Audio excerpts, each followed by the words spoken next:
ध्यानाभ्यास के लिए कृपया अपने नेत्रों को बंद कर लीजिए। बाहर से अपना ध्यान हटाइए। बाहर रहने पर बाह्य पदार्थ सुखद दुखद अनुभव में आते हैं। सुखद पदार्थों के प्रति राग होता है और दुखद पदार्थों के प्रति द्वेष होता है। और राग द्वेष का होना ही आकुलता है। आकुलता ही दुख है। इस प्रकार इंद्रिय ज्ञान में रहने पर भले ही विषय सुख हो या दुख हो, दोनों में ही जीव आकुलता का दुख का अनुभव करता है। इस प्रकार विषय सुख और दुख दोनों में संभाव रखना चाहिए और बहिर्मुखता को छोड़ना चाहिए। अगर इंद्रिय सुख में सुख लगे तो फिर जीव बहिर्मुखता को नहीं छोड़ सकता है। इंद्रिय सुख में होने वाली आकुलता को पहचानिए, उसको दुख रूप पहचानिए, तभी आप बहिर्मुखता को छोड़ने में समर्थ हो सकते हैं।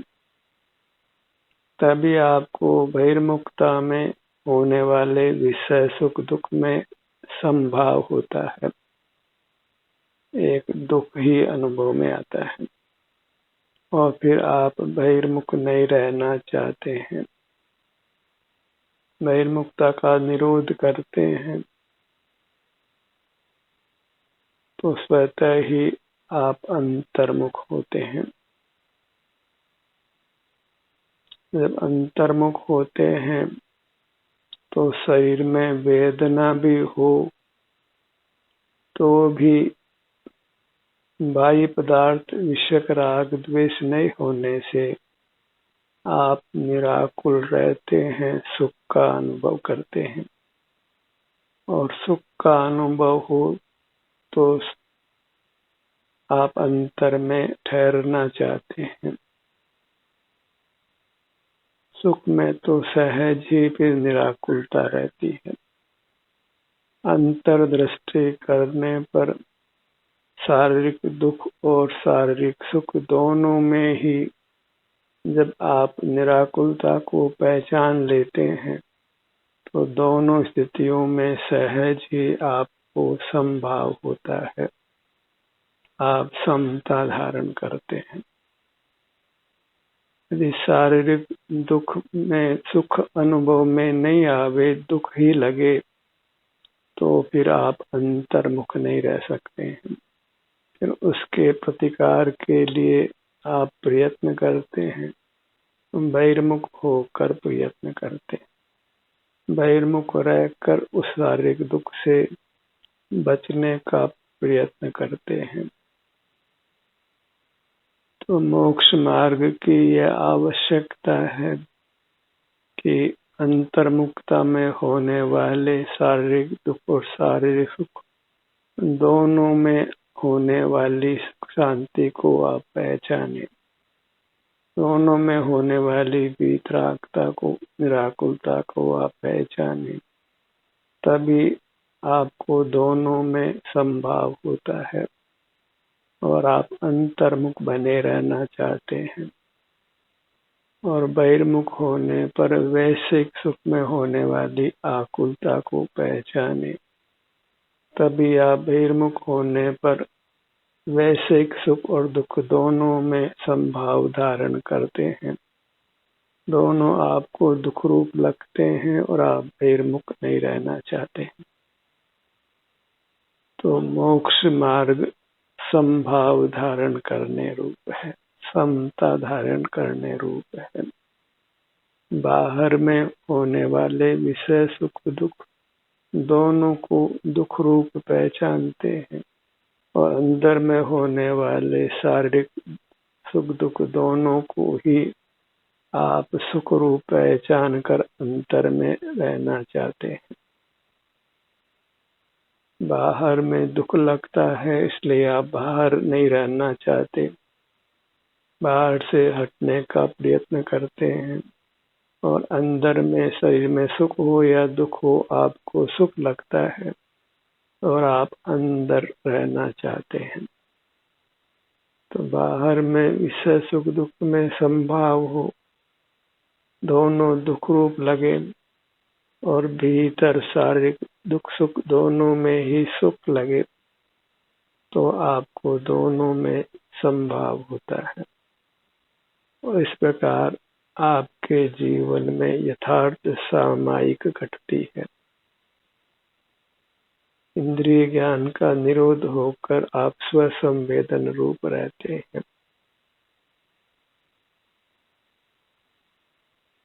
और ये सब धारणा, ये सब संभाव ध्यानाभ्यास से ही पुष्ट होता है। इसलिए ध्यानाभ्यास करिए, नेत्र बंद रखिए और अपना ध्यान अपने सिर से पैरों तक रखिए, इसके किसी भी भाग पर रखिए। इस प्रकार वीतराग रहिए, निराकुल रहिए। बाह्य विषय उपयोग नहीं होने से आपको राग द्वेष नहीं होता, आप वीतराग रहते हैं, जिनेंद्र समान रहते हैं। भला जिनेंद्र समान को दुख कैसे हो सकता है? आप शांति का अनुभव करते हैं, सुख का अनुभव करते हैं जब आप अंतर्मुख होते हैं। और जब बलात् बहिर्मुखता होती है तो आप दुख का अनुभव करते हैं, भले ही बाहर की सामग्री विषय सुख क्यों नहीं देती हो। बाहर में दुख लगे तो आप बाहर से हटेंगे, अंदर में सुख लगे तो आप अंदर में रहेंगे। विषय सुख में भी दुख लगे और शारीरिक दुख में भी सुख लगे तो ही आपके जीवन में ध्यान फल सकता है, अन्यथा नहीं फलता है। और यह संभव हो तभी संभव है जब आप ध्यानाभ्यास करें।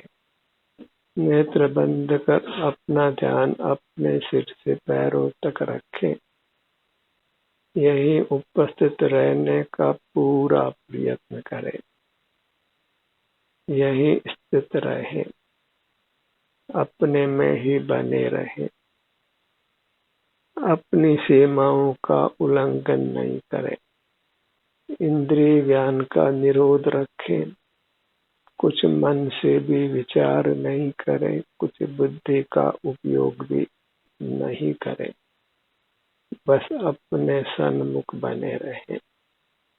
अपने किसी भी भाग के सन्मुख हो और कैसी भी संवेदना क्यों न मिले, प्रिय या अप्रिय, आराम या वेदना, क्योंकि आपको वीतराग रहना इष्ट होता है और अंतर्मुखता में ही वीतरागता होती है। बहिर्मुखता में नियम से राग द्वेष होता है। बाहर रहकर आप ज्ञाता दृष्टा मात्र नहीं रह सकते हैं, वह असंभव है। बहिर्मुख रहने पर अवश्यंभावी राग या द्वेष होता है, मोह की उत्पत्ति होती है, आप आकुल व्याकुल रहते हैं। भले वह आकुलता व्याकुलता अल्पाधिक क्यों न हो, कभी कम कभी ज्यादा, पर आकुल ही रहते हैं। विषय सुख में भी आप आकुल व्याकुल ही रहते हैं। और अंतर में विषय सुख नहीं होने पर भी, उस शरीर में वेदना होने पर भी आप निराकुलता का अनुभव करते हैं, क्योंकि बाह्य विषय उपयोग आकुलता राग द्वेष नहीं होता। यह एक सैद्धांतिक विवेचन है। जो हृदंगम हो जाए तो अंतर में ठहरना सुगम हो जाता है। और आप बहिर्मुखता से बचना चाहते हैं, बचने का प्रयत्न करते हैं। बहिर्मुखता के कारणों को आप यथासंभव उन कारणों से आप दूर रहते हैं।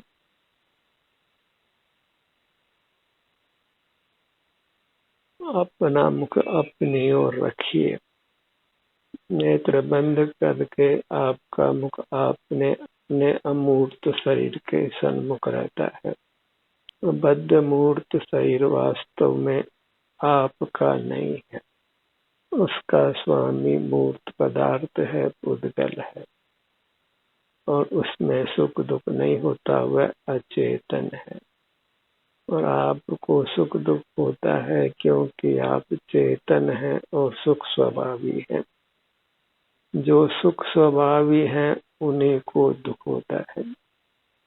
कदाचित आपको शारीरिक दुख हो और या वैश्विक दुख हो, तो उससे भी ये फलित कीजिए कि आप सुख स्वभावी हैं और प्रमुदित हो जाइए। वेदना भी आपको यह दर्शाए कि आप सुख स्वभावी हैं, और जो सुखवान है वही भगवान है। वास्तव में भगवान का यथार्थ नाम सुखवान होना चाहिए, क्योंकि भगवान शब्द से कुछ अर्थ भाषित नहीं होता है। जो सुखवान है वही भगवान है, वही परमात्मा है, उत्कृष्ट आत्मा है। अंतरंग में मैं सुखवान हूँ, तो भगवान हूँ। सुख स्वभावी होने से, सुख गुण का धारक होने से मैं सुखवान हूँ, भगवान हूँ। और सुख गुण जो है, सुख शक्ति है, वह वास्तव में अचिंत्य है। वह केवल सुख भोगने में आता है, जानने में नहीं आता, चिंतन में नहीं आता। सुख संवेदन रूप होता है, ज्ञान रूप नहीं होता है।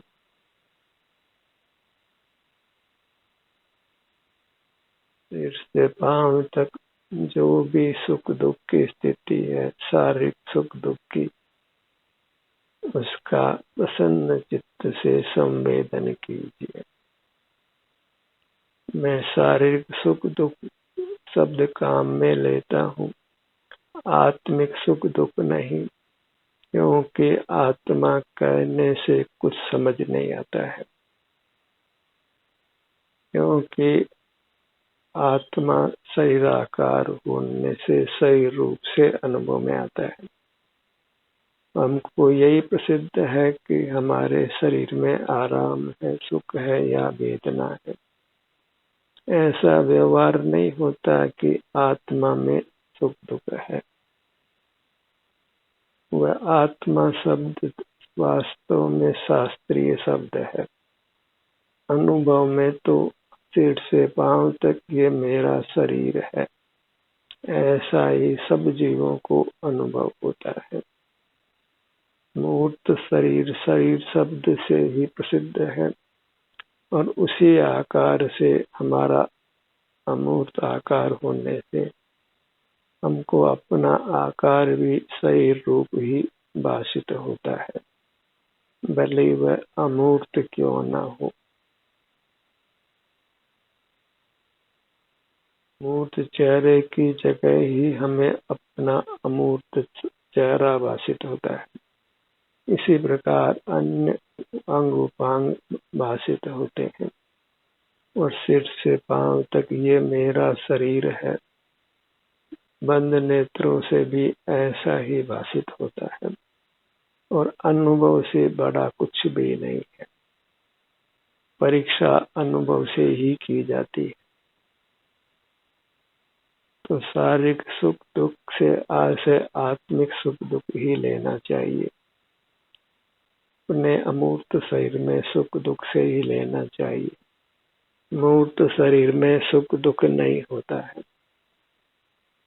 बाहर विषय सुखद दुखद अनुभव में आते हैं, तथापि विषयों में सुख दुख नहीं होता है। वास्तव में तो विषयों का लक्ष्य करने से हमारी अवस्था में ही सुख दुख होता है, तो हमारी अवस्था ही सुखद दुखद होती है। विषय सुखद दुखद नहीं होते। ऐसा लगता है कि विषय सुखद दुखद है, पर वास्तव में विषय सुखद दुखद नहीं होते हैं। अपनी वर्तमान पर्याय अवस्था ही सुखद दुखद होती है। आप ही सुखद दुखद होता है, ऐसा निर्णय हो। बाह्य पदार्थ सुखद दुखद नहीं होते, तो वृत्ति बाह्य पदार्थों की ओर नहीं झुकती है, और हमारा अमूर्त शरीर तो वास्तव में सुखद ही होता है। बहिर्मुख रहने से, मूर्त कर्म का संबंध होने से ही हमारे अमूर्त शरीर में दुख उत्पन्न होता है। यदि कर्म का संबंध नहीं हो तो हमारे अमूर्त शरीर में कदापि दुख नहीं हो सकता है। एकांत सुख ही होता है, क्योंकि हम अपने स्वरूप से एकांत सुख स्वभावी ही है। हम सुखवान ही हैं। जो सुखवान है वह जीव है। उद्गल मूर्त पदार्थ सुखवान नहीं है, इसलिए वे भगवान भी नहीं है। भले आप मूर्त प्रतिमा बनाकर उसको भगवान संज्ञा दें, पर वास्तव में मूर्त पदार्थ कदापि भगवान नहीं हो सकते।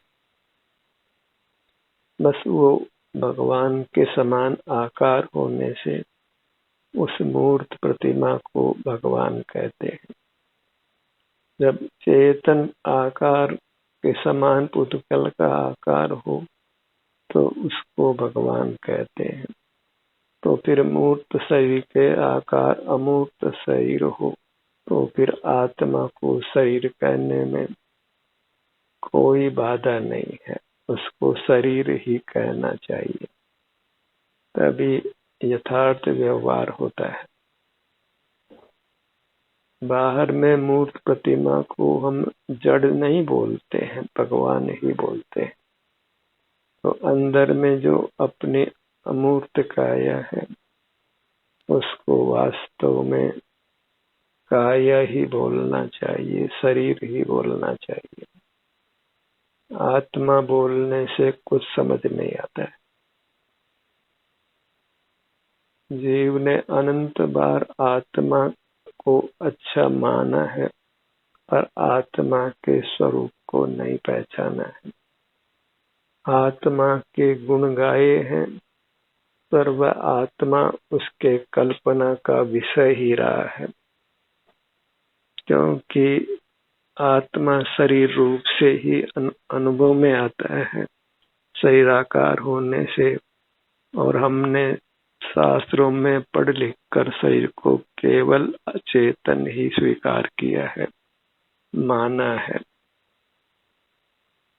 और इस प्रकार शास्त्र पढ़ करके सुन करके भी हमारा आज तक हित नहीं हो सका है। बाहर में त्याग वृत्ति ले लेने पर भी, नाना पदार्थों का त्याग कर लेने पर भी हम मोक्ष मार्ग से रहित ही रहे हैं। ध्यानाभ्यास से हमारा निर्णय सम्यक होता है, अन्य किसी प्रकार से हमारा निर्णय सम्यक कदापि नहीं हो सकता है। इसलिए ध्यानाभ्यास करना चाहिए, क्योंकि इसी से मोक्ष मार्ग प्रकट होता है, मोक्ष की प्राप्ति होती है। इसलिए ध्यान ही एक उपादेय है।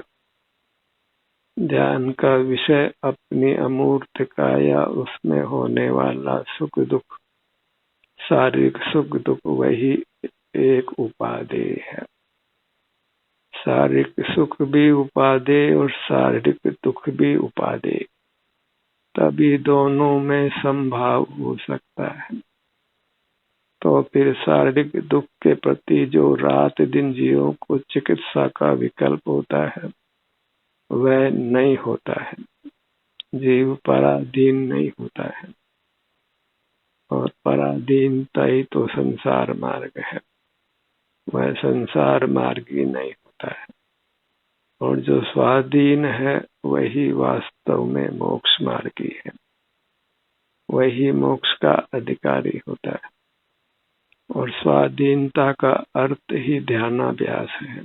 अपने ही अधीन रहना, अपना ही आश्रय करना, अपना अर्थात अपनी अमूर्त काया का, उसके सुख दुख का, शारीरिक सुख दुख का अनुभव कहें कि अपने अमूर्त शरीर का अनुभव करें, और शास्त्रीय भाषा में आत्मा का अनुभव करें, ये सब एकार्थक है। इतना विवेचन इसलिए किया गया कि आप दृढ़ता से अंतर्मुख रह सके और पूरी शक्ति से बहिर्मुख होने से अपने आप को बचा सके, संसार मार्ग को नष्ट कर मोक्ष मार्ग में रह सके। क्योंकि मोक्ष मार्ग में अपने को स्थापित किए बिना हमको दुख मुक्ति नहीं होती, सुख की प्राप्ति नहीं होती। हम जन्म मरण की परंपरा से मुक्त नहीं होते, और जन्म मरण की परंपरा से मुक्त हुए बिना सुख की प्राप्ति संभव नहीं है। और यह तो वास्तव में कलिकाल ही है जहाँ जीव जन्म मरण को मनाने लगते हैं। तो जीवों की तो मति ही वास्तव में मारी गई है। बाहर में नाना आमोद प्रमोद के साधन ढूंढते हैं, जबकि बाहर रहने पर कदापि सुख होना संभव नहीं है। सुख पाने के लिए तो भीतर ही आना होता है। अपने अमूर्त शरीर में जो भी सुख दुख की स्थिति है उसका ही संवेदन करना होता है। अन्य प्रकार से जीव कदापि वीतराग नहीं हो सकता है, इंद्रिय जयी नहीं हो सकता है, मन को नहीं जीत सकता है, स्वसंवेदन रूप नहीं रह सकता है, स्वस्थ नहीं रह सकता है, सुखी नहीं हो सकता है, जन्म मरण का अभाव नहीं कर सकता है, मूर्त काया को पुनः प्राप्त करने से बच नहीं सकता है। जहाँ मूर्त काया है वहाँ फिर नाना प्रकार के दुख सहज ही होते हैं, क्योंकि मूर्त काया विनाशी है। उसको कोई काट सकता है, जला सकता है, घसीट सकता है, और इस प्रकार उस हेतु से हमको नाना दुख हो सकता है। अपनी मुद्रा को लक्ष्य में लीजिए,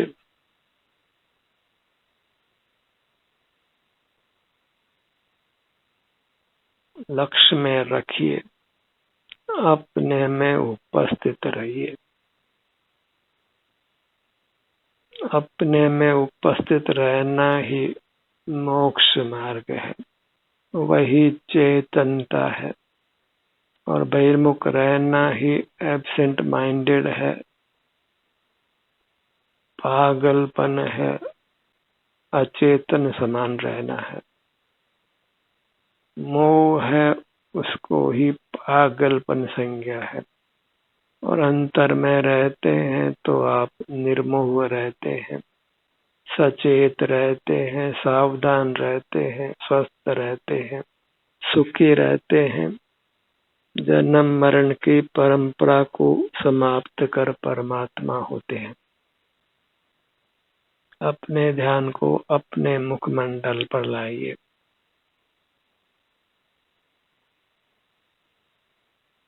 और अपने सन्मुख तो आप अपने सुझाव से रह सकते हैं, अपने ही संकल्प से, अपने ही भावना से जब चाहे तब,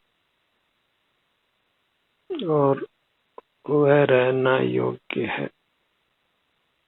असंग दशा में स्वसन्मुख रहना सुगम रहता है, इसलिए संग में रहना छोड़िए, असंग रहिए, एकाकी रहिए। मिलजुल कर रहना संसार मार्ग है, मोक्ष मार्ग कदापि नहीं है।